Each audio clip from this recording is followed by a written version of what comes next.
నారా భువనేశ్వరి చంద్రబాబు నాయుడు సతీమణి మోడీతోని భేటీ కాబోతున్నారా అంటే అవుననే చెప్పాలి.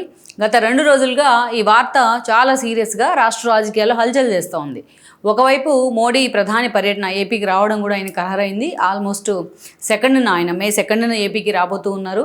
అమరావతి కార్యక్రమంలో చాలా సీరియస్గా ఆయన ఇన్వాల్వ్ కాబోతున్నారు. అంతేకాదు అమరావతి కేంద్రంగా ఆ రైతులకు భరోసా ఇచ్చేందుకు ఒక ర్యాలీ కూడా తీయబోతున్నారు. అదేవిధంగా చంద్రబాబు నాయుడుతో కలిసి పలు పనులకు కూడా ఆయన శ్రీకారం చుట్టబోతున్నారు. శంకుస్థాపన కూడా చేయబోతున్నారు. మొన్నటి పహల్గాం దాడి తర్వాత మోడీ పర్యటన అసలు ఉంటుందా ఉండదా అనేది అయితే ఒక చర్చ అయితే నడిచింది 2 రోజుల పాటు. బట్ ఈ విషయాన్ని పక్కన పెడుతూ ఈ రోజు మోడీ పూర్తి స్థాయిలో అమరావతికి తన సపోర్ట్ ఇచ్చేందుకు అయితే రాబోతూ ఉన్నారనేది ఒక మనకున్న సమాచారం. ఓవరాల్ గా మనం చూస్తే ఈ విషయంలో గతంలో వైసీపీ మీద ఏదైతే వైసీపీని ప్యాంపర్ చేశారనే విషయం కావచ్చు, ఎస్పెషల్లీ అమరావతి రాజధాని జగన్మోహన్ రెడ్డి తొక్కేసే ప్రయత్నం చేసిన, కానీ బీజేపీ మాత్రం ఆయనతో అదే స్థాయిలో ర్యాపో మెయింటైన్ చేస్తూ వచ్చింది. ఆ స్థాయిలో విమర్శలు కూడా వచ్చాయి అప్పట్లో బీజేపీ మీద.